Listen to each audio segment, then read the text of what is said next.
एक दिन मैं इमरजेंसी में काम कर रहा था, तो एक फ़ोन आया, कोई आपसे बात करना चाहता है। बाकी नाम पूछो, कौन बात करना चाहता है? डिफेंस अटैची हूँ रियाद के एम्बेसी में, इंडियन एम्बेसी में, और हमें आदेश आया है प्रधानमंत्री का, फ़्लाइट लैंड की।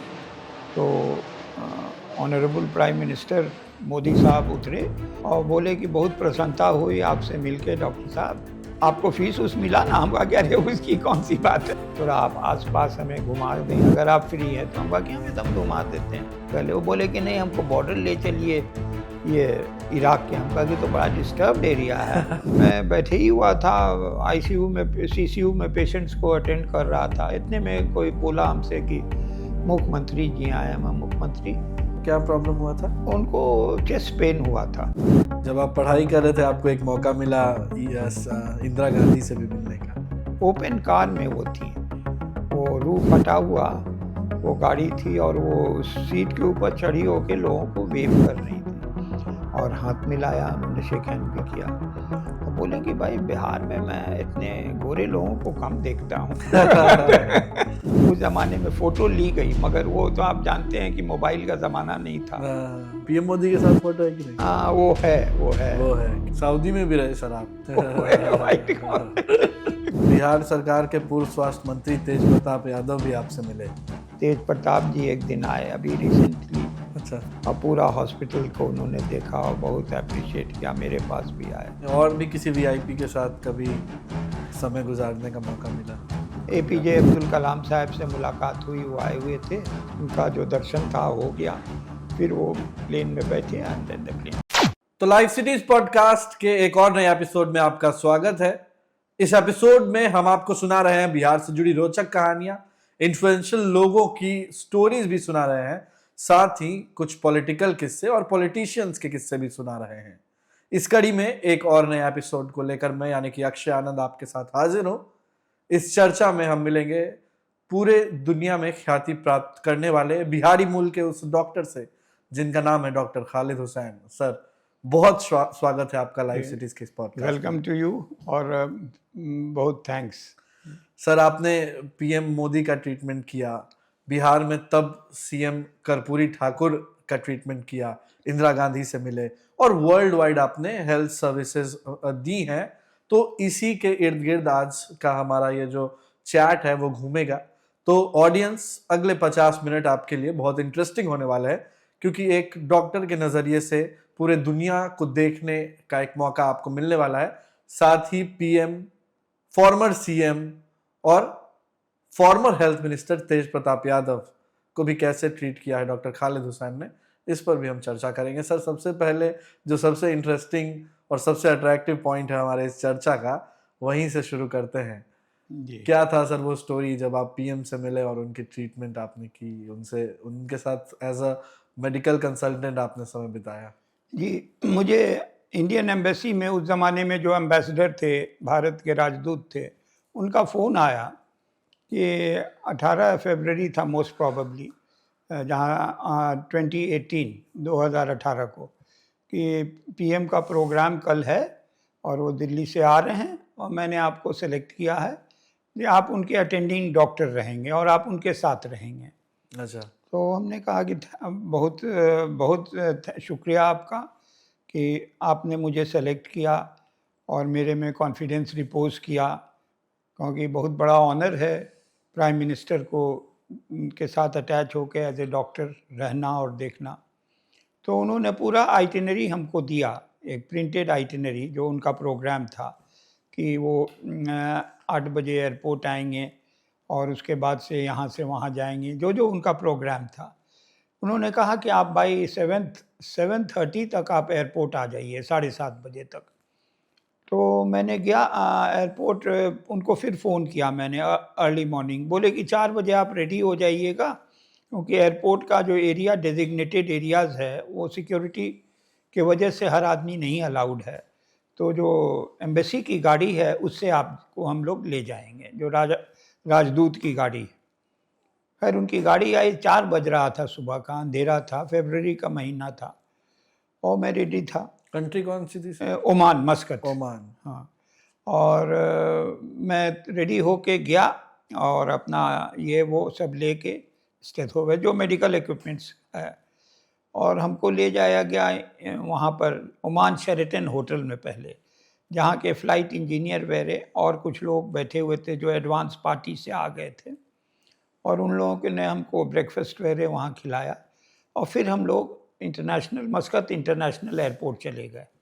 जब मस्कत इंटरनेशनल एयरपोर्ट पहुँचे तो वहाँ जो वीवीआईपी लाउंज था उसमें हमें ले जाया गया और बैठाला गया, और बोले कि आधे घंटे में फ़्लाइट लैंड करने वाली है।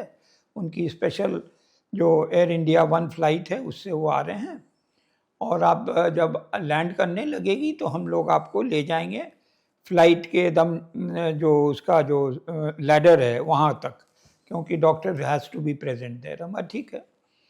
फिर हमें ले गए फ़्लाइट लैंड की, तो ऑनरेबल प्राइम मिनिस्टर मोदी साहब उतरे, और वो उतरते हैं तो अकेले उतरते हैं, उनके साथ कोई और फ्लाइट स्टेयरकेस से नहीं उतरता है।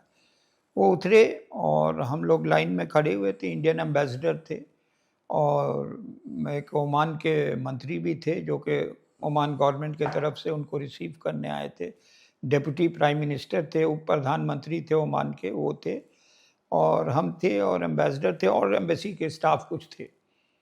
जैसे वो उतरे तो चूँकि मैं कोट में और जो डॉक्टर्स यूनिफॉर्म है और मेरा नेम प्लेट लगा हुआ था, उन्होंने नाम पढ़ा होगा और बोले कि बहुत प्रसन्नता हुई आपसे मिलके डॉक्टर साहब, और आप बहुत हमें खुशी है कि आप हमारे साथ 2 दिन रहेंगे। हम कहा कि हाँ, जैसा आदेश है हम रहेंगे और इसी के लिए हम आई हैं। उसके बाद से उन्होंने बोला कैसा ओमान में आपकी तबीयत लगती है? हम कहा कि हाँ, तबीयत तो लगती नहीं भी लगती है तो लगाना पड़ता है, मगर ये तो बहुत अच्छी कंट्री है और हमको बहुत अच्छा लगता है यहाँ। खैर ये सब जो फॉर्मल ये हो गया, उसके बाद से वो गाड़ी उनकी जो बुलेट प्रूफ कार थी वहाँ ओमान गवर्नमेंट की, उसमें वो बैठे और उसके बाद से वो हयात रीजेंसी होटल में ठहरे हुए थे, ग्रैंड हयात में। वहाँ वो गए, हम लोग दूसरी गाड़ी में पीछे में बैठ के हम लोग पहुँचे।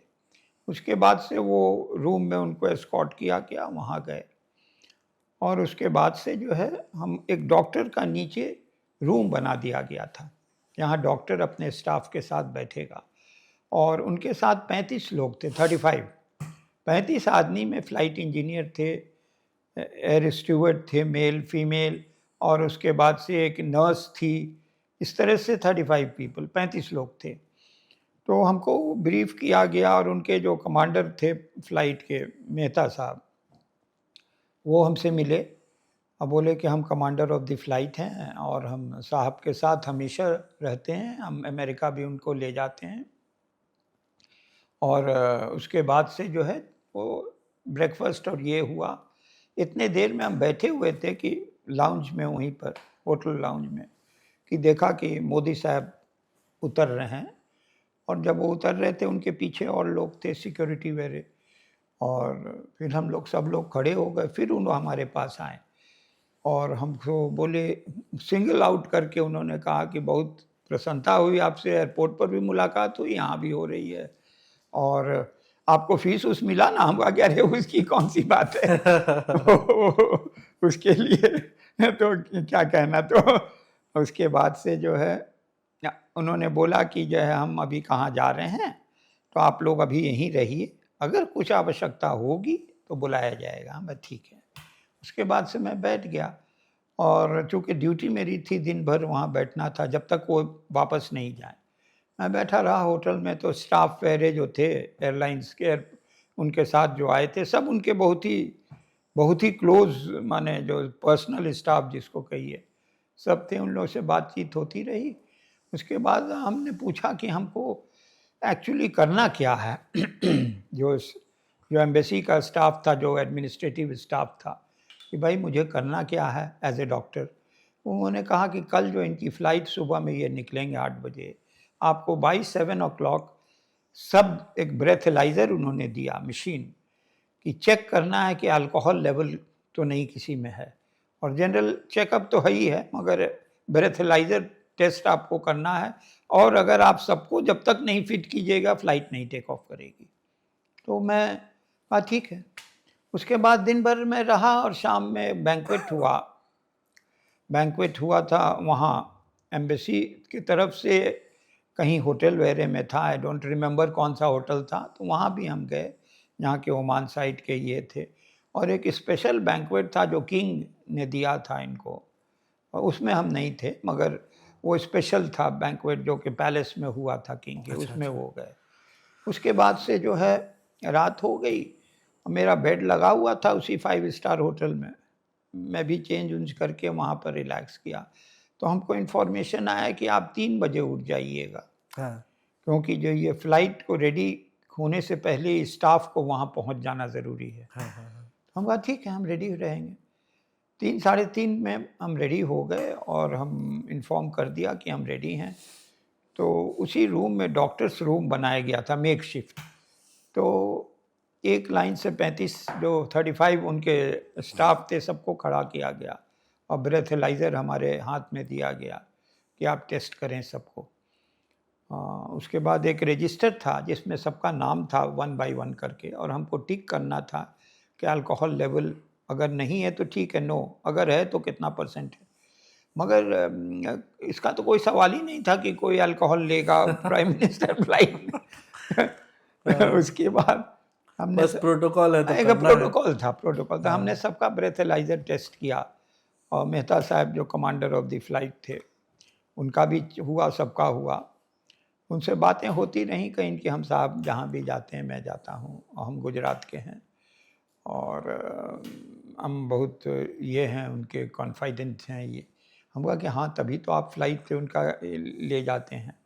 उसके बाद से इतना हो ही रहा था कि it was very early morning, देखा कि मोदी साहब निकल गए और बोले कि कुछ वॉक वूक कहीं कर सकते हैं। तो हम कहा कि तो पूरा होटल वकेट करा दिया गया था ना, prime minister of India was staying, तो कोई होटल में और गेस्ट नहीं थे, शायद एक फ्लोर पर कुछ थे, मगर majority of the rooms vacate करा दिया गया था। हम कहा कि सर इधर ये गार्डन जो उसका है होटल का छोटा सा है, तो बीच पर, हम कहा कि बीच पर तो थोड़ा सिक्योरिटी प्रोटोकॉल आ जाएगा, इसलिए हम, ये तो आपके सिक्योरिटी वाले बता पाएंगे कि जाना सेफ़ है नहीं है। तो सिक्योरिटी वालों से बात हुआ, उन्होंने कहा कि नहीं हम लोग फ़ील नहीं करते हैं कि सेफ़ है बीच उच पर जाना। तो वहीं पर थोड़ा बहुत वॉक किए, उसके बाद से जो है वो ब्रेकफ़ास्ट वगैरह लिए होंगे, अपने रूम में चले गए, और 1.5 घंटे के बाद वो नीचे उतरे, उनकी फ़्लाइट रेडी, जब सिग्नल आया कि फ़्लाइट इज़ ओके, और इन लोग का सबका हम जो है वो बोला मेहता साहब कि अगर आप किसी को भी अगर अनफिट कीजिएगा तो हम लोग हेल्ड अप हो जाएंगे, फ़्लाइट ही नहीं जाएगी। तो मैं, सब नॉर्मल थे, कुछ था ही नहीं, तो फिट कर दिया सबको, और साइन एक किया जाता है। It was a great responsibility, तो बहुत थी, डॉक्टर के ऊपर सारा रिस्पॉन्सिबिलिटी था। उसके बाद से वो नीचे उतरे प्रधानमंत्री जी, और उतर के वो उनकी गाड़ी उड़ी आई हुई थी, हमसे शेक हैंड किया, उन्होंने थैंक्स किया और कहा कि देखिए एम्बेसडर साहब, इनको लेटर ऑफ एप्रिसिएशन आप हमसे मंगवा लीजिएगा मिनिस्ट्री ऑफ एक्सटर्नल अफेयर्स से, और इनको पर्सनली आप दीजिएगा। हमको next day letter of appreciation मिला एयर इंडिया के भी तरफ से, एम्बेसी के भी तरफ से, कि आपकी services, and we have been overjoyed by your services, your excellent services and your excellent manners and your looking after our honourable prime minister. तो ये उनको जो है हमने सी ऑफ किया एयरपोर्ट पर, और फिर उनका जो दर्शन था हो गया, फिर वो प्लेन में बैठे and then the plane lift. वाह, तो व्हाट अ प्लेजर ये कि बाहर की एक कंट्री में पीएम को आप होस्ट कर रहे हैं, उनका चेकअप कर रहे हैं। सर किस किस कंट्री में आपका रहा टेन्योर? हमने काम किया सऊदी में, सऊदी में 5 इयर्स, हाँ, और उसके बाद से मैंने काम किया ओमान में सबसे लॉन्गेस्ट, इंग्लैंड में किया, अमेरिका में किया। अमेरिका में मोर एज ए स्टूडेंट हम वर्क कर रहे थे, हम वहाँ पर diploma in endocrinology Washington, George Washington university से मैंने किया, और वहाँ पर मैं रहा, और उसके बाद से जो इंग्लैंड में तो मैं काम ही कर रहा था काफ़ी दिनों तक, और सऊदी गए, और यूके गए, और ओमान गए। सबसे बेटर हेल्थ फैसिलिटी कहाँ की लगी आपको? हमको तो यूरोप की सबसे अच्छी लगी, यूरोप। यूरोप में इंग्लैंड का मेरा मतलब है। अच्छा। वहाँ पर फैसिलिटीज़ ये है कि सब चीज़ अकॉर्डिंग टू टेक्स्ट बुक है। कोई ये नहीं है कि कोई इधर घूम रहा है, उधर घूम रहा है और कन्फ्यूज़्ड है, ये है, आप आइए। अच्छा, वहाँ सिस्टम है जीपी रेफरल का। जनरल प्रैक्टिशनर अगर आपको नहीं रेफ़र करेगा, तो आप डायरेक्ट हॉस्पिटल नहीं जा सकते हैं। अनलेस एक एक्यूट एक्सीडेंट एंड इमरजेंसी का केस है, तब आप जो है उसमें रेफरल की ज़रूरत नहीं है। वो डायरेक्टली एएनई वहाँ कहलाता है, एक्सीडेंट एंड इमरजेंसी, उसमें वो जा सकता है। तो वहाँ का सिस्टम बहुत अच्छा है, हर चीज़ कैटलॉग्ड है और हर चीज़ अकॉर्डिंग, जैसे कि किसी का फ्रैक्चर हुआ, एक्सीडेंटल फ्रैक्चर, वो गिर गया, फ्रैक्चर हुआ, तो एक्सीडेंट एंड इमरजेंसी में डायरेक्ट जाएगा। अच्छा, 2 सिस्टम है, जैसे कि कोई टूरिस्ट आया है, विज़िट वीज़ा पर घूमने आया है, अगर वो जाएगा तो उसको फुल पेमेंट करना होगा, व्हिच इज़ वेरी एक्सपेंसिव। जो लोकल नेशनल्स हैं, उनके लिए ट्रीटमेंट फ्री है। एनएचएस का जो नेशनल हेल्थ सर्विस है, उसमें ट्रीटमेंट फ्री है। और थर्ड जो है, अगर उसके डिपेंडेंट्स हैं होल्डिंग ब्रिटिश पासपोर्ट या परमानेंट रेजिडेंट स्टेटस, तो उनके लिए फ्री है। अदरवाइज एवरीबडी हैज़ टू पे देयर, बट सिस्टम बहुत अच्छा है। वहाँ पर कंसल्टेंट जो है वो आएगा, राउंड लेगा, देखेगा, ऑपरेटिव है, ऑपरेशन करना है, डिले नहीं है किसी चीज़ का, क्योंकि ह्यूमन लाइफ का बहुत इंपॉर्टेंस है। पॉपुलेशन भी एक कारण है, इंडिया इतना डेंसली पॉपुलेटेड है, इसलिए भी यहाँ थोड़ा मेडिकल सर्विसेज टफ है। जी हाँ। क्या सजेशन है सर इंडिया के मेडिकल सर्विसेज के लिए? वहाँ असल में वहाँ स्पास आपने ठीक कहा, पॉपुलेशन है ही नहीं है। हाँ। रोड पर चले जा रहे हैं, कोई आदमी नहीं नज़र आता, और हॉस्पिटल में भीड़ रहती, तो यहाँ कैसी भीड़ तो है नहीं। यानी मैनेजेबल क्राउड है और सब ऑर्डरली वे में है। हाँ। अगर वो कह देगा कि प्लीज़ वेट इन लाइन, तो नोबडी विल जंप नहीं करेगा लाइन को, वहीं पर खड़ा रहेगा। ये तो बहुत वहाँ के डिसिप्लिन बहुत है, जिस वजह से ट्रीटमेंट, अपॉइंटमेंट, सब चीज़ बहुत ईजी हो जाता है। यहाँ पर पॉपुलेशन कंट्रोल के नहीं है, इतना आबादी है, इतने लोग हैं। अच्छे प्राइवेट हॉस्पिटल में यहाँ मैं आया तो मैंने ज्वाइन किया मेडिवर्सल हॉस्पिटल, और मैं वहाँ काम भी कर रहा हूँ। तो यहाँ तो प्राइवेट हॉस्पिटल में इंश्योरेंस वालों को फ्री है, और उसके बाद से अदर्स जो है सबको फ्री, क्या मैंने इंश्योरेंस कंपनी देती है, हाँ। अदर लोगों को पैसे देने होते हैं। चूँकि कॉरपोरेट हॉस्पिटल्स में फ़ीस काफ़ी हाई रहती है, इसलिए ज़्यादातर आदमी अफोर्ड भी नहीं कर पाता, तो गवर्नमेंट हॉस्पिटल में जाता, जहाँ के ट्रीटमेंट चीप भी है और इजी भी है। इजी तो नहीं है, माने चीप है। उसमें जो है बहुत ये हो जाता है, पेशेंट का डिले हो जाता है, ट्रीटमेंट नहीं होता है। दवाइयाँ इतनी महंगी हैं, एक एंटीबायोटिक्स का इंजेक्शन हज़ार रुपए का है जो ऑर्डिनरी है, और कोई सुपर स्पेशलिटी टाइप के इसमें अगर इंजेक्शन कोई लिख रहा है या दवा लिख रहा है, तो दैट इज़ वेरी एक्सपेंसिव। तो इसलिए यहाँ इकोनॉमिक कॉन्स्ट्रेंट्स बहुत है, जिस वजह से लोगों को मुश्किल होती है। ऐसे ट्रीटमेंट तो अच्छा है, यहाँ भी ट्रीटमेंट अच्छा है। प्राइवेट हॉस्पिटल में, गवर्नमेंट हॉस्पिटल में तो मैं बहुत पहले काम किया था, जब मैं ट्रेनी डॉक्टर था। अच्छा। तो उस ज़माने में भी बेटर था, अब का हमको इतना आइडिया नहीं है गवर्नमेंट साइड का। मैं प्राइवेट में तो मैं काम कर रहा हूँ, इसलिए। पटना में भी आपने पढ़ाई की और कैम्ब्रिज यूनिवर्सिटी भी गए, पटना यूनिवर्सिटी भी गए। जी। तब के पटना यूनिवर्सिटी और अब के पटना यूनिवर्सिटी में क्या डिफरेंस देखते हैं? ये तो हम एग्जैक्टली नहीं कह पाएंगे, क्योंकि अब तो मैं क्लास व्लास अटेंड नहीं कर रहा है, मगर हाँ। लोग जो बोलते हैं कि बहुत डिटोरिएशन है। हाँ। अब पहले जब मैं आईएससी कर रहा था, बीएससी, तो स्टूडेंट्स की क्वांटिटी बहुत कम थी, ज़्यादा लोग नहीं थे। अच्छा। मैं पटना यूनिवर्सिटी से बीएससी ऑनर्स किया और मुझे डिस्टिंक्शन भी मिला। तो मैं उस टाइम पूरे ऑनर्स में, पूरे यूनिवर्सिटी में, मेरे कॉलेज में ओनली 10 स्टूडेंट्स। पटना यूनिवर्सिटी में उस ज़माने में 3 कॉलेजेस थे जिसमें कि ऑनर्स था। एक पटना साइंस कॉलेज, एक बीएन कॉलेज, एक मगध महिला साइंस में। शायद उस टाइम वुमेंस कॉलेज में ये साइंस स्ट्रीम गर्ल्स में नहीं स्टार्ट हुआ था। तो टोटल जैसे मैंने ज़ूलॉजी में लिया तो 10 स्टूडेंट बीएन कॉलेज में, 10-12 साइंस कॉलेज में, और 10 स्टूडेंट मगध महिला। 30 स्टूडेंट सिर्फ। आजकल तो ये अनहर्ड ऑफ है कि ऑनर्स में पूरे यूनिवर्सिटी में इतना एक सब्जेक्ट में इतने कम लोग रहेंगे। सही बात है सर। तो इसलिए और कैम्ब्रिज वर्सेस पटना यूनिवर्सिटी? हाँ, तो सीनियर कैम्ब्रिज मैंने किया हाँ। और सेंट माइकल्स स्कूल से मैंने किया। हाँ। मैं सेंट जेवियर्स में भी पढ़ा। इनिशियली हमारा एडमिशन सेंट जोसेफ्स कॉन्वेंट में हुआ। तो उस ज़माने में वाइट अमेरिकन्स पढ़ाते थे। अच्छा।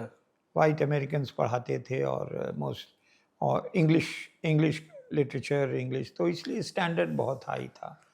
अब जो है, अब उतना स्टैंडर्ड तो हो नहीं सकता जो उस ज़माने में था। इसलिए थिंग्स तो थोड़ा डिटोरिएट किया है ज़रूर, मगर ये है कि स्टिल यहाँ के लड़के अच्छा कर रहे हैं, हर जगह राइज़ कर रहे हैं। ये भी क्योंकि अपने मेहनत से वो राइज़ करते हैं।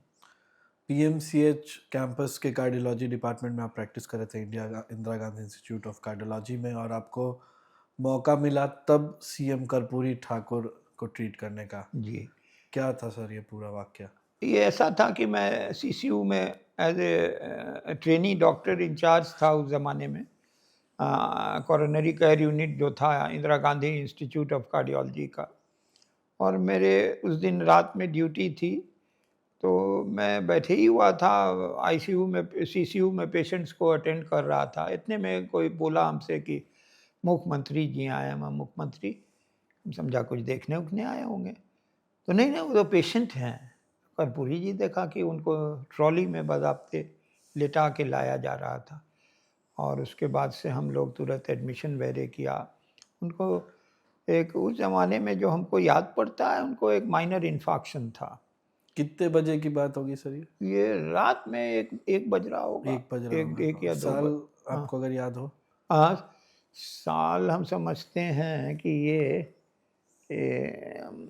87-88 वगैरह की बात होगी। हाँ, उसी तो ज़माने की क्या है। रिएक्शन था सर? उनको क्या इन्फेक्शन था, क्या प्रॉब्लम हुआ था? उनको चेस्ट पेन हुआ था। अच्छा। चेस्ट पेन हुआ था और वो उसी में उनको लाया गया। यहाँ जो उस ज़माने में इतना एडवांस ट्रीटमेंट नहीं था, क्योंकि बहुत सी चीज़ उस ज़माने में अवेलेबल नहीं थी। उसके बाद से जो है वो यहाँ एडमिट हुए। जब इन्वेस्टिगेशन जो हुआ तो ईसीजी से ही पता चल गया कि इन्फेक्शन है, और वो बहुत जल्दी रिकवर कर गए। विदिन हम समझते हैं कि 2 हफ्ते तक या 10 दिन तक एडमिटेड थे इंदिरा गांधी कार्डियोलॉजी इंस्टीट्यूट में, और हम अटेंड करते थे डेली। उनका इम्प्रूवमेंट डेली हम चार्ट आउट करते थे। उसके बाद से वो जो हैं आफ्टर 7 और 8 डेज हम लोग डिस्चार्ज किया इन ए वॉकिंग कंडीशन, एकदम। While he was admitted conscious थे? हाँ, एकदम हमेशा कॉन्शियस रहे। बातचीत होती थी बातचीत आपसे? हमसे होती थी, बराबर क्या बातचीत बातें होती थी। होती थी? कैसे लगे वो एज अ पर्सन आना आपको? एज ए पर्सन बहुत सिंपल आदमी बहुत थे। सिंपल आदमी। बहुत सिंपल आदमी, और कोई उनमें एरोगेंस नहीं था, घमंड नहीं था। बहुत ही डाउन टू अर्थ आदमी थे, और सबसे बहुत अच्छे से बात करते थे। तो ये क्वालिटी उनमें बहुत थी। और हमसे रोज़ वो शेक हैंड करते थे, बोलते थे कि कैसा डॉक्टर साहब, मेरा हार्ट कैसा है। हम कहा कि आपका हार्ट एकदम ठीक है, आप चिंता न करें, दवाई चल रही है, यू आर इम्प्रूविंग, और आप बहुत जल्दी हम लोग डिस्चार्ज कर देंगे। तो उनसे काफ़ी इंटरेक्शन रहा।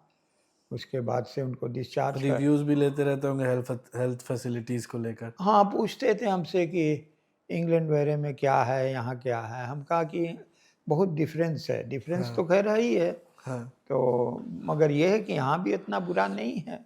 हाँ। तो उनको किसी ने एडवाइस किया था, हमको याद नहीं है, कि आप यूके वगैरह जाइए सेकंड ओपिनियन के लिए या इसके। अच्छा। मगर ही रिफ्यूज, नहीं गए, जहाँ तक हमको इन्फॉर्मेशन है। हाँ। और उसके बाद से जो है यही उनका ट्रीटमेंट हुआ, और ठीक भी हो गए।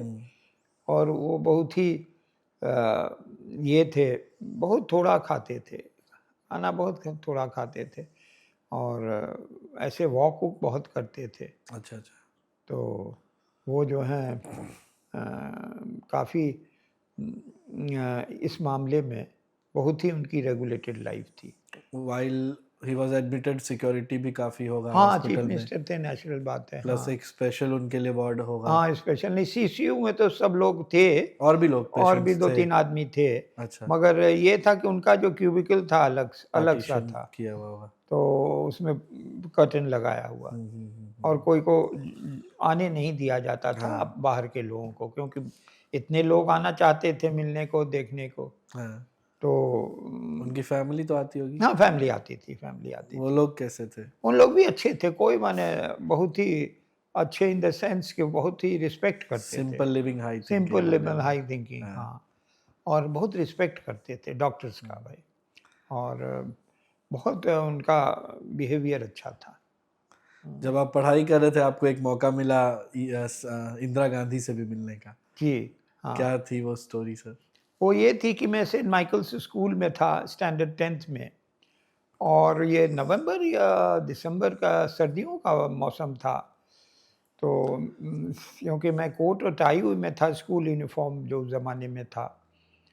तो हमारे प्रिंसिपल थे एक अमेरिकन वाइट फादर मर्फी। उन्होंने हमको कॉल किया अपने ऑफिस में कि हमने पुलिस से परमिशन ले लिया है, और उनका जो वो गाड़ी से आ रही थी, तो सेंट माइकल्स स्कूल आपने देखा है ना, हाँ हाँ दीघा हाँ पटना हाँ रोड पर, हाँ हाँ। कि वो एग्री कर गए हैं कि 5 या 10 मिनट्स उनका कैवलकेड वहाँ पर रुकेगा, गाड़ी रुकेगी, और वी हैव सेलेक्टेड यू, और उनका वेलकम एड्रेस और बुके ऑफ फ्लावर्स आपको देना है। तो जब नेक्स्ट डे जो अपॉइंटेड टाइम था, वहाँ पर हम लोग खड़े हुए थे as directed by the our principal, और वहाँ और ज़्यादा लोग को नहीं जमा होने दिया जा रहा था क्योंकि सिक्योरिटी रीजंस के वजह से। और हमको याद है एकदम ओपन ओपन कार में वो थी, वो रूफ हटा हुआ वो गाड़ी थी, और वो सीट के ऊपर चढ़ी होकर लोगों को वेव कर रही थी। जब सेंट माइकल्स स्कूल आया तो पहले से इंस्ट्रक्शंस का पुलिस को कि उनको मालूम था कि रुका जाएगा, तो वो रुकी, और हम आगे बढ़ के उनको ये किया, वेलकम किया, और हाथ मिलाया, उन्होंने शेक हैंड भी किया। और मेरे जो प्रिंसिपल थे उन्होंने एक शॉर्ट ये पढ़ा कि मेरे बारे में कि ये आपको our student in 10th standard, he will welcome you and he present a bouquet, and उसके बाद से जो है आपको वो वेलकम एड्रेस पढ़ेंगे। तो हमको आगे बढ़ाया गया, तो मैंने उनका वेलकम एड्रेस पढ़ा, और उसके बाद से वो बहुत इम्प्रेस्ड हुई, लगा उनके एटीट्यूड से, बॉडी लैंग्वेज से कि काफ़ी इम्प्रेस्ड हुई, और बोले कि भाई बिहार में मैं इतने गोरे लोगों को कम देखता हूँ। हमने कहा कि नहीं, बस ये तो कहीं भी हो सकता है। फिर बहुत उन्होंने ब्लेसिंग्स दिया, ये दिया। उस ज़माने में फ़ोटो ली गई, मगर वो तो आप जानते हैं कि मोबाइल का ज़माना नहीं था, तो वो उसमें लिया जाता था, उस रील गायब हो गई, इतना हिस्टोरिकल फ़ोटो वो रहती। तो दैट वाज़, वो भी एक बहुत ही हमको चेरिशिंग एक्सपीरियंस रहा। Great great. हाँ, और उनकी इंग्लिश बहुत अच्छी थी, हमसे उन्होंने इंग्लिश में बात किया। हाँ, क्योंकि वो सुनी ना कि सेंट माइकल्स है, तो वो समझ गई कि इंग्लिश मीडियम स्कूल। स्टूडेंट को भी एड्रेस की थी क्या? हाँ, वहीं पर, हाँ वहीं से? हाँ, वहीं पर की थी। अच्छा अच्छा मगर वो बहुत शॉर्ट एड्रेस था क्योंकि हाँ। उनको जल्दी थी, कुछ मीटिंग वूटिंग में जाना था। अच्छा और वो काफ़ी उस ज़माने में स्ट्रेस थी क्योंकि वो बांग्लादेश वॉर उनका उस ज़माने में हल्ला अच्छा। था, तो इसलिए वो काफ़ी स्ट्रेस्ड लग रही थी बाय अपीयरेंस, काफ़ी टायर्ड लुक। हाँ। तो मगर बहुत अच्छे से मिली, शेक हैंड की, ये की, और उनको ये देखिए उनकी ऑब्जर्वेशन पावर की, बोली कि भाई बिहार में मैं कम लोगों को वाइट सऊदी में भी रहे सर आप? सऊदी में भी मैं रहा, कैसा रहा वहाँ का एक्सपीरियंस? वहाँ भी अच्छा एक्सपीरियंस था। हाँ मेरी पोस्टिंग हुई यहाँ एक जगह है अरर, ARAR, अच्छा वो जो है नॉर्दर्न बॉर्डर है सऊदी का, और उसके बाद से इराक शुरू हो जाता है, और इधर जो है जॉर्डन है। तो मैं वहाँ गया तो हम भी एकदम टोटली लॉस्ट, क्योंकि वहाँ पर अरबिक हमको मालूम नहीं, और लोकल लैंग्वेज अरबिक था, हाँ तो इंग्लिश बहुत कम लोग जानते थे। तो मगर फिर भी मैं एडजस्ट किया, और वो बड़ी ठंड जगह थी, स्नोफॉल होता था क्योंकि बॉर्डर था जॉर्डन का, और बड़ी यूरोप वहाँ से बहुत नज़दीक था। बाई रोड वहाँ से लोग यूरोप जाते थे, क्योंकि वहाँ से बगदाद 2 घंटा, बगदाद से मोसल एक जगह इराक में, वहाँ 3 घंटा, और वहाँ से हैम्बर्ग जर्मनी अनदर 3 आवर्स, यानी 7-8 घंटे में आप जर्मनी बाई रोड पहुँच जाएं। अच्छा तो ऐसा हुआ कि एक दिन मैं इमरजेंसी में काम कर रहा था, तो एक फ़ोन आया, एक नर्स थी फ़िलीपींस की, वो बोली कि डॉक्टर कोई आपसे बात करना चाहता है। बाकी नाम पूछो कौन बात करना चाहता है? तो उसने कहा कि वो नाम नहीं बता रहे हैं, बोल रहे हैं कि हम जानते हैं, उनसे हम बात करेंगे। बाकी ठीक है भाई दे दो। तो उस ज़माने में मोबाइल तो था नहीं। तो मैंने कहा हेलो तो कौन है? तो मैं स्क्वाड्रन लीडर एसपी त्यागी हैं। ये सेम एसपी त्यागी जो कि बाद में air chief marshal of India हुए। अच्छा। और हैं कि मैं डिफेंस अटैची हूँ रियाद के एम्बेसी में, इंडियन एम्बेसी में। और हमें आदेश आया है प्रधानमंत्री का, ये राजीव गांधी का, कि आप को रिसीव करना है। हमारे दोस्त हैं और पायलट हैं विजय पथ सिंघानिया, जो कि रेमंड्स के ये हैं, कंपनी के ओनर हैं। अच्छा, अच्छा। तो आपको आना है अरब। तो हम कहा कि वो पूछे हमसे कि हम कि फ़्लाइट से 1 घंटा लगता है, रियाद से आप आ जाइए। तो डॉक्टर साहब अगर आपको तकलीफ़ ना हो तो आप हमें रिसीव कर हम कहा कि हम फ्री हैं, हम रिसीव कर लेंगे। मैंने उनको रिसीव किया और होटल उनका एक अरेंज किया। होटल में वो भी कैप्टन थे, स्क्वाड्रन लीडर थे उस टाइम। विजय पथ सिंघानिया, नहीं वो कैप्टन थे इसमें, एयरफोर्स में। ऑनरेरी कैप्टन थे, अच्छा, ऑनरेरी अच्छा। इसमें, और वेरी एस पायलट, बहुत ही एक्सपीरियंस पायलट। हाँ। वो एक माइक्रो लाइट एयरक्राफ्ट जो कि एकदम आप देखते तो समझते कि खिलौना ही, कैसे लंदन से दिल्ली इसमें जा रहे हैं। हाँ, उसके बाद वो जो है हर 300 किलोमीटर पर वो उतर जाती थी कहीं, उसमें उतना फ्यूल नहीं रहता था, हाँ, छोटी सी जहाज़ थी। उसके बाद वो अरार में भी वैसे ही उतरे। हाँ, वो तो ये पहले तो ये इनका जो है अरे त्यागी साहब आए उनको रिसीव करने के लिए हाँ, एडवांस पार्टी में, और हमारे साथ एक दिन रुके। कहें कि देखो हम होटल में अकेले क्या करेंगे, आप ही के साथ रात में रुक जाते हैं। हाँ। तो रुक गए हमारे साथ, और मॉर्निंग में नेक्स्ट डे वो आ रहे थे लंदन से। तो फिर रिसीव करके उनको लाया गया यहाँ, और हम लोगों ने गेट टुगेदर किया डॉक्टर्स मिलके, हाँ। और उनको ऑनर किया। फ़ोटोज़ वगैरह ली गई, मगर सब फ़ोटोज़ अनफॉर्चुनेटली सब डिस्प्लेस हो गई। उस ज़माने में ऐसा सिस्टम था, आजकल कैसा रहता तो कोई बात नहीं। फोटोज के साथ आपका लक थोड़ा कमजोर रहा। हाँ, हाँ, इंदिरा हाँ। गांधी के साथ कभी फोटो मिस हो गया? पीएम मोदी के साथ फोटो है कि नहीं? वो है, वो है, वो है, क्योंकि वो तब है। तक अब तो हाँ, डिजिटल कैमरा आ गया था जी, जी, 2018 में। हाँ, वो है। हाँ, तो मगर वो इंडियन एम्बेसी ने रख ली, क्योंकि हमने नहीं ली थी। एम्बेसी हाँ। की ऑफिशियल फ़ोटोज़ है, ये एम्बेसी के आर्काइव्स में रहेगी। अच्छा, अच्छा, शायद इन लोग देते नहीं या क्या, जो भी वजह हो। अच्छा। तो उसके बाद मैं जो है वो बोले हमसे ये त्यागी साहब कि ऐसा है कि शाम में हम फ्री हैं, थोड़ा आप आस-पास हमें घुमा दें, अगर आप फ्री हैं तो। हम कहा कि हम एकदम घुमा देते हैं।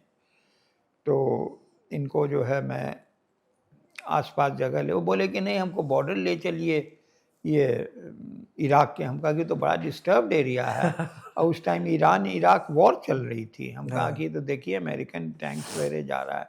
हम कहा कि हमको कोई प्रॉब्लम नहीं, हम तो डॉक्टर हैं, हम तो जा भी सकते हैं, किसी को देखना है ये है।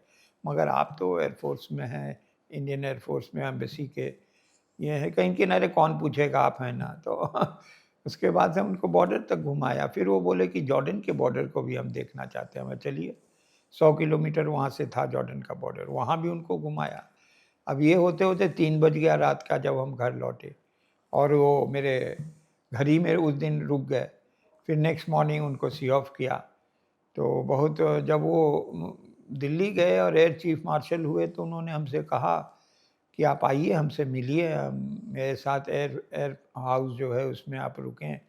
तो मैंने कहा कि भाई हम आएँगे दिल्ली तो ज़रूर आपसे मिलेंगे। तो मैं जब गया तो मैं उनसे मिला और बहुत खुश हुए। हाँ, एसपी त्यागी जी से मिले। हाँ, एसपी त्यागी जी और से। गाड़ी से घूमने कौन गए थे? वही गए थे ना मेरे एसपी साथ, त्यागी। एसपी त्यागी तो साहब। ये अपना विजय पथ सिंघानिया के साथ कितना देर का इंटरेक्शन रहा? वो हम समझते हैं 3-4 घंटा रहा होगा। अच्छा, वो डॉक्टर्स मीट मैं डॉक्टर्स मीट में पर्पस। आया, वहीं होटल में हमने अरेंज किया था, हाँ, वही हाँ, हो सबसे बेस्ट होटल वहाँ का था, वहाँ रुके। अर्ली मॉर्निंग हाँ। 7 बजे वो निकल गए, क्योंकि नाइट में उनकी एयरक्राफ्ट नहीं टेक ऑफ कर सकती थी, अच्छा, अच्छा। वो डे ही टाइम में। और वहाँ सैंड स्टॉर्म बहुत आता था, हाँ, हाँ। तो वेदर को देखते हुए वो निकल गए। बोले कि मेडिटेरेनियन के ऊपर जब मैं फ्लाई कर रहा था, तो मैंने नीचे बहुत क्रोकोडाइल्स देखे, घड़ियाल देखे बहुत। काफ़ी रबड़ा है। कहीं ये ऊपर से और इतना हम लोग लो फ्लाई करते हैं क्योंकि ज़्यादा हाइट नहीं ले सकता ना, माइक्रो लाइट एयरक्राफ्ट है। हाँ, तो बड़ा एडवेंचर। फिर वो दिल्ली पहुँचे जो तो ये राजीव गांधी जी ने उनको रिसीव किया और बहुत ही उनका ये अभिनंदन हुआ और वहाँ उनका वेलकम हुआ। अच्छा। ये तो बहुत बड़ा अचीवमेंट था, इतनी छोटी सी प्लेन से वो लंदन से दिल्ली आए हाँ, और अकेले सोलो वही उड़ा रहे थे। तो आप जब वहाँ थे सऊदी में, उस बीच ईरान इराक का वॉर भी हुआ, हाँ, क्या दृश्य था आपने जो देखा? वहाँ दर्श ये था कि ईरान इराक वॉर तो 88 में ख़त्म हो गया, हाँ, तो उस टाइम तक थोड़ी नॉर्मलसी आने लगी। मगर देखते थे हम मॉर्निंग में कि अमेरिकन टैंक्स जाता था उधर इराक के बॉर्डर पर। उस टाइम इराक से और अमेरिका वगैरह से अच्छा रिलेशंस था। उसके बाद कुछ दिन के बाद 90 की बात है, मैं वहीं था। एक मॉर्निंग हम लोग टीवी देख रहे थे, देखा कि अरे ये तो दिखला रहा है कि Kuwait has been overrun and taken over by Iraq. तो बड़ा हम लोग को ताज्जुब हुआ कि ये कैसे हो गया। और उसके बाद से जो है वो अ, हमको डॉक्टर सबको सबको इमरजेंसी ड्यूटी लग गई। अब पूरा द होल सिटी इवैक्यूएट हो गया। लगता है कि कोई है ही नहीं है लोकल्स, खाली वहाँ पर एक्सपैट्रिएट्स डॉक्टर्स और ये इन्हीं लोग जो है ये रह रहे थे। और हम लोग को तो रहना ही था। तो और स्कड मिसाइल्स भी गिरा वहाँ पर। तो काफ़ी टेंस सिचुएशन था। एंड ओनली पूरा घोस्ट सिटी लग रहा था, पूरा शहर। तो ये तो बहुत ही पैनिक था वहाँ, जो कि मैंने फील किया। ट्रीटमेंट के इस स्टोरीज में और भी किसी वीआईपी के साथ कभी समय गुजारने का मौका मिला? ये और लोगों के साथ भी मिला मुझे बहुत से, जैसे कि जो जो एम्बेसडर्स रहे सबको हम ट्रीट करते थे जो इंडिया के थे वहाँ। और सबका इलाज मैंने किया, ट्रीटमेंट। एपीजे अब्दुल कलाम को भी एपीजे आपने अब्दुल कलाम साहब से मुलाकात हुई, वो आए हुए थे और एम्बेसी में उनका बैंक्वेट था, अच्छा, उसमें हमको बुलाया गया और हमसे मिलवाया गया। किस कंट्री में थे तब आप? वहीं ओमानी की बात कर ओमान रहे की हैं, बात है, मस्कट के। अच्छा। और सुषमा स्वराज थी फॉरेन मिनिस्टर, वो भी आई थी, उनसे भी मैं मिला। तो अब्दुल कलाम साहब से कितना देर का इंटरेक्शन वो रहा? उनके ज़्यादा नहीं रहा। हाँ, वो खाली पूछे कि यहाँ मेडिकल फैसिलिटीज़ कैसी है। हम कहा कि फैसिलिटीज़ तो यहाँ की बहुत अच्छी है, अने क्योंकि पॉपुलेशन बहुत कम है इसलिए फैसिलिटीज़ तो अच्छी रहेगी। फ्री ट्रीटमेंट था वहाँ भी। हाँ, हाँ, ओमान में there is total free treatment, कोई पैसा नहीं लगता है, ये नहीं लगता है।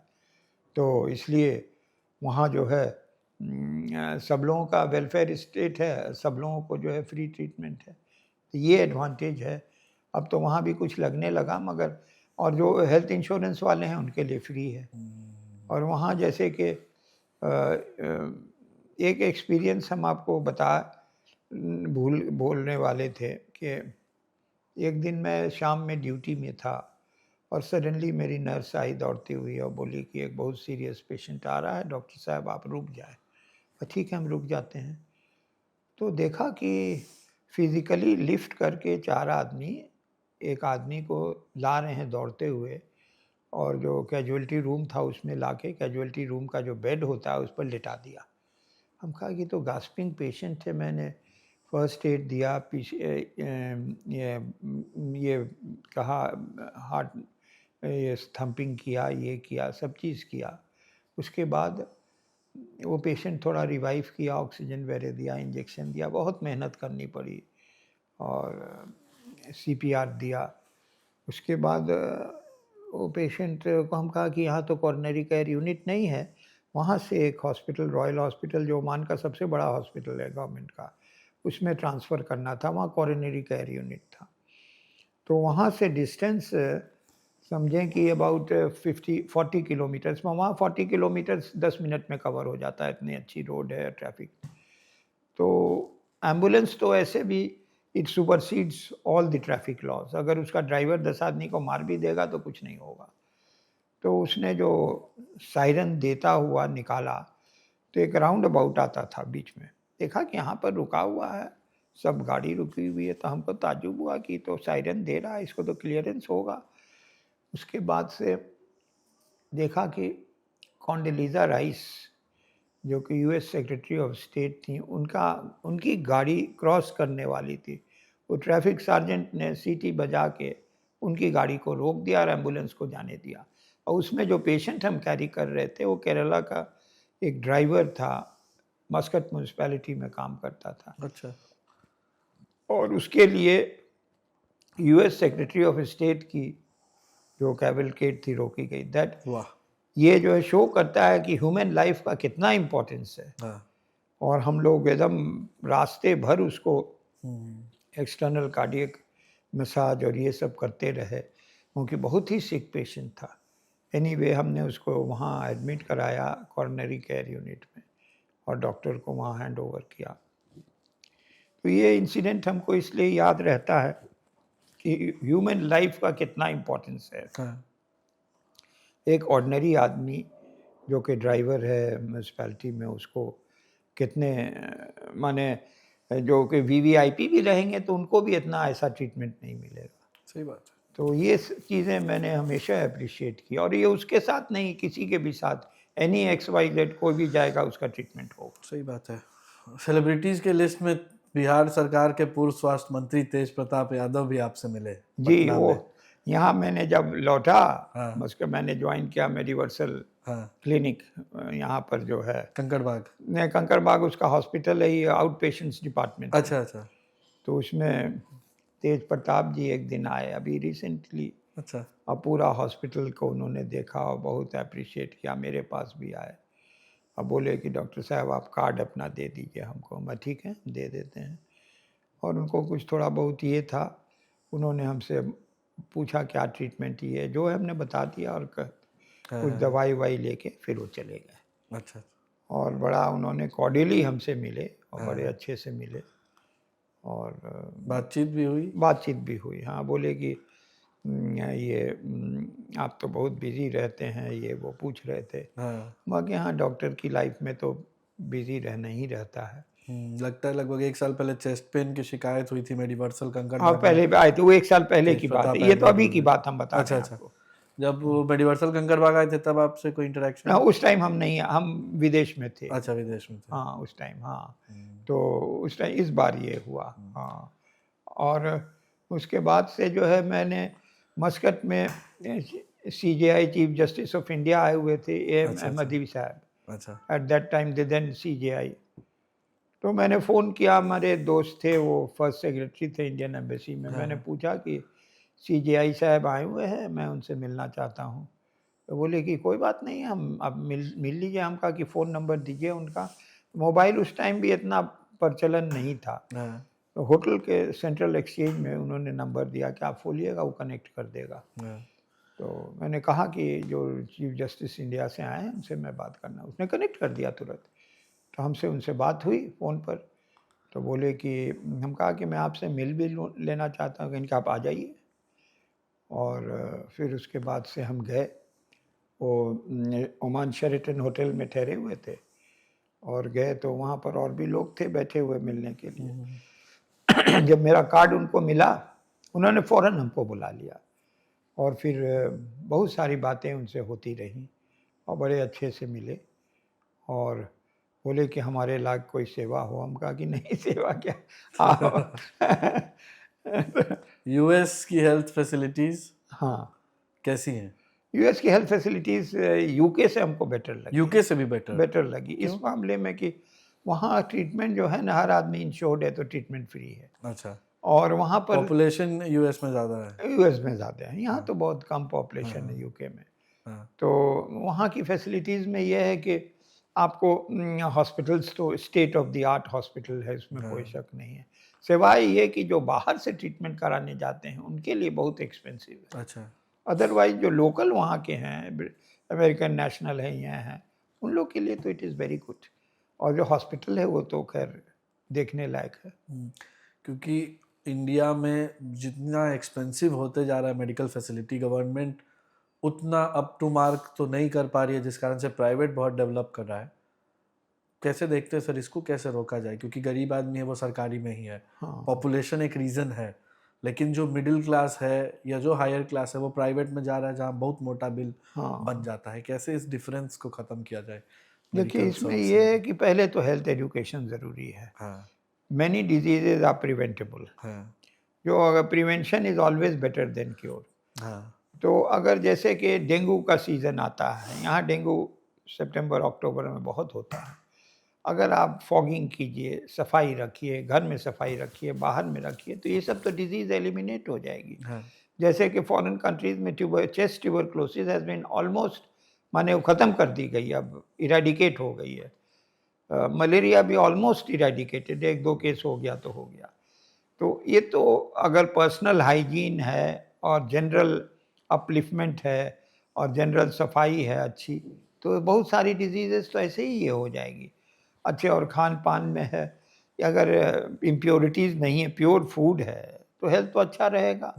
आप कोई इम्प्योरिटीज़ के साथ या मिलावट के साथ खा रहे हैं, तो आपका हेल्थ तो गिरेगा। हम्म, और उसके बाद से प्रॉपर हेल्थ एजुकेशन ज़रूरी है। वहाँ बाहर के लोग पढ़े-लिखे रहते हैं, वॉक करने, एक्सरसाइज़ करने, आपको हेल्थ के लिए अपने ऊपर भी तो ध्यान देना है। हम्म। एक गाड़ी है, अगर आप उसकी सर्विसिंग नहीं 1 साल तक कराइएगा, तो गाड़ी बैठ जाएगी। उसी तरह से ह्यूमन बॉडी है, it needs repair and servicing और केयर। तो अगर ये चीज़ है, तो ठीक है। और हरी वरी एंड करी हमेशा अवॉइड करना चाहिए। इडली ये बहुत सारी बीमारियों का कारण है।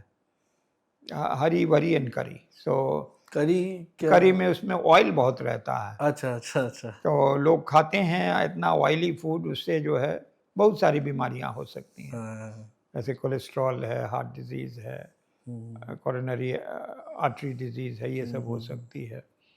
तो और हरी एंड वरी तो खैर है ही है। हाँ तो ये मेरा ये है कि अगर लाइफ़स्टाइल मॉडिफ़िकेशन हो, तो हाँ। बहुत सारी बीमारियाँ ख़त्म हो जाएँगी। पटना में सर बचपन कहाँ पे बीता? मैं रहता था, मेरे फ़ादर थे रिटायर किए as chairman of the commercial taxes tribunal, अच्छा। और वो उस वक़्त डिप्टी कमिश्नर थे कमर्शियल टैक्सेस में, तो छज्जू बाग में हम लोग का आवास मिला हुआ था। हाँ, सरकारी आवास, बहुत बढ़िया। और उसी में मैं रहता था। हम्म। और हमारी पैदाइश मुज़फ़्फ़रपुर की है, अच्छा। और वहाँ पर मेरे फ़ादर पोस्टेड थे, उस ज़माने में डिप्टी कमिश्नर थे कमर्शियल टैक्सेस के। तो फिर जब मैं 3 साल का था, तो उनका ट्रांसफ़र हो गया, पटना आ गए यहाँ पर, पूरा पटना में। तो यूथ जो है आपने यहीं गुजारा। यहीं गया, तो मेरे एडमिशन पहले सेंट जोसेफ़्स कॉन्वेंट में हाँ अप टू केजी 1 तक। हाँ। फिर मैं सेंट ज़ेवियर्स में आया, एंड 8th स्टैंडर्ड से फिर मैं चला गया माइकल्स। माइकल्स। हम्म, तो इस तरह से मेरा जो है ये हुआ। और सेंट माइकल्स में जो है मैंने सीनियर कैम्ब्रिज वहीं से किया 72 में। जी। और नेटिव कहाँ हुआ सर? हमारा दादियाल फादर साइड से हाँ। नेवरा है, अच्छा और हमारा मदर साइड से दाऊद नगर है, नॉर्थ बिहार। अच्छा अच्छा। औरंगाबाद। नॉट औरंगाबाद, ये दाऊद नगर यहाँ वैशाली, अच्छा वैशाली दाऊद नगर। वैशाली दाऊद नगर, हाँ। ओके सर, तो तो पटना से ही ये स्टोरी शुरू होती है और पूरे वर्ल्ड में होकर आप आज वापस पटना में हैं। जी, अब क्या एस्पिरेशंस है सर लाइफ में? यहाँ पर मैं बैठता हूँ क्लिनिक हाँ। में, मोस्टली चैरिटी वर्क करता हूँ। चैरिटी। और कोई आया तो देख दिया, और फिर सुबह में मैं जाता हूँ क्लिनिक में, हाँ। मेडिवर्सल क्लिनिक में, वहाँ बैठता हूँ। बच्चे सर आपके फैमिली? मेरे बच्चे 2 बेटियाँ हैं, हाँ।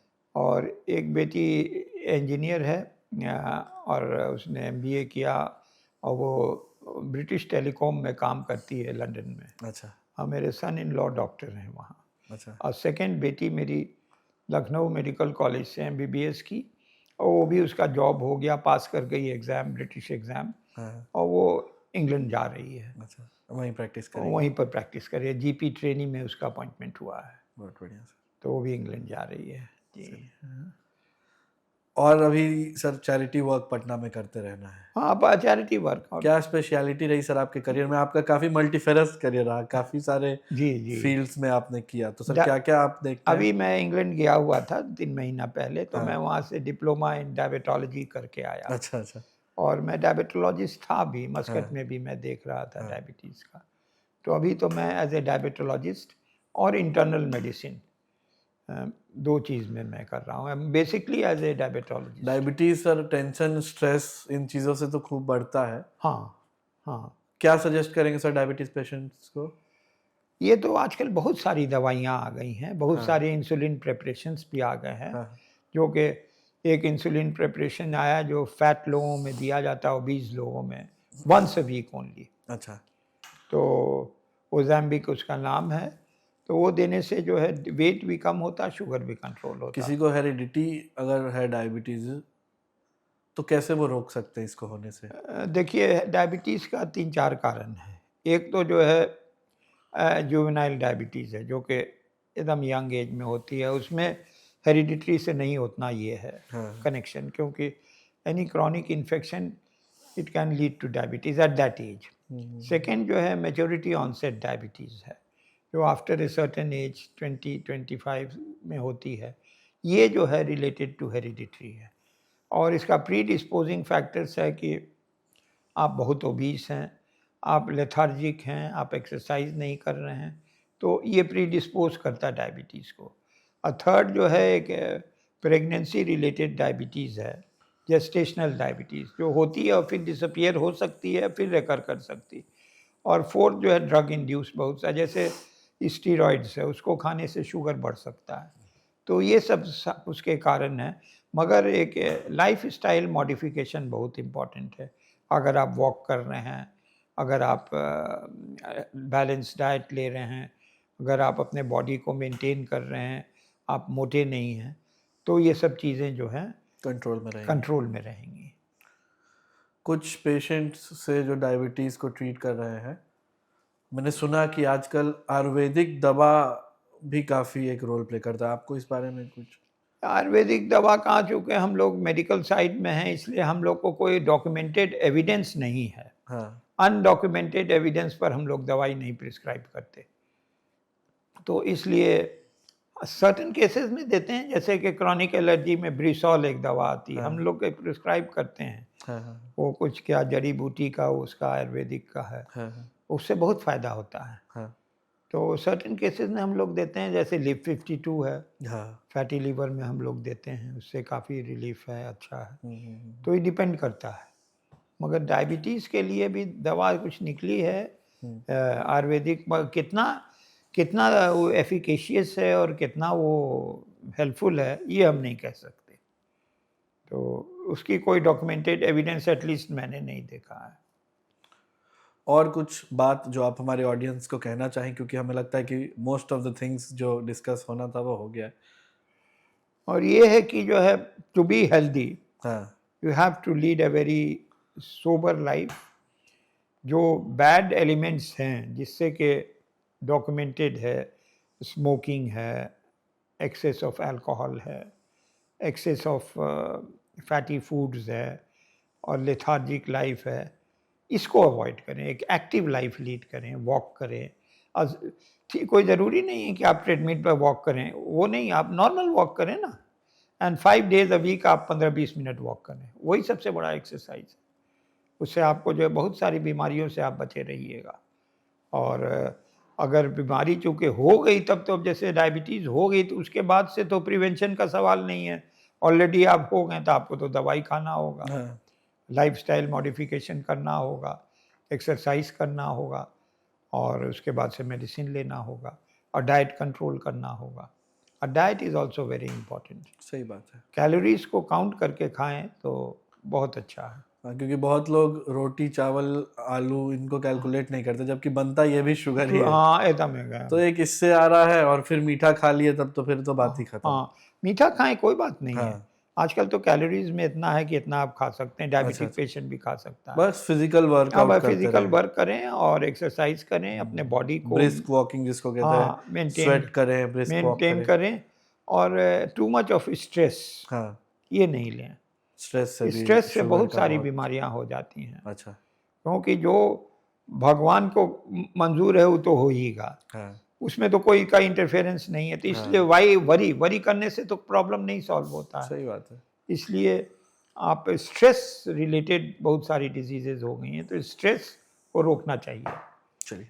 तो ये सबसे बड़ा as a doctor my advice. Great sir, very हाँ। नाइस। तो एक अच्छा डिस्कशन सर रहा, काफ़ी लंबा रहा, और आपकी स्टोरीज जो आपने सेलिब्रिटीज़ के साथ बिताई, जो वक्त, वो सब हमने अपने ऑडियंस को सुनाई। सर बहुत शुक्रिया आपका, आपने हमें इतना टाइम दिया। Thank you so much. और मेरा एक शॉर्ट ये कि मेरी फैमिली बहुत ही डिस्टिंग्विश्ड फैमिली है बिहार की, हाँ हाँ, जिसमें बहुत सारे हमारे पूर्वजों को पद्मा अवार्ड्स, प्रेसिडेंट सर्टिफिकेट और high bureaucrats, lawyers, doctors, engineers हर फील्ड में रहे। Great sir, great.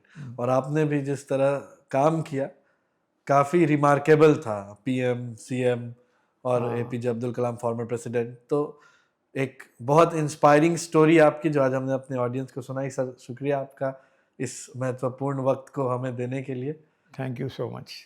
उम्मीद है आपको ये वीडियो काफ़ी इंस्पायरिंग लगा होगा। ऐसे ही इंस्पायरिंग स्टोरीज, पॉलिटिकल किस्से, पॉलिटिशियंस के किस्से, ये सब हम आपको लाइव सीरीज के इस पॉडकास्ट में सुनाते रहेंगे। फिलहाल इस वीडियो में इतना ही। मुझे यानी अक्षय आनंद को दीजिए इजाज़त। आप सबका बहुत बहुत शुक्रिया।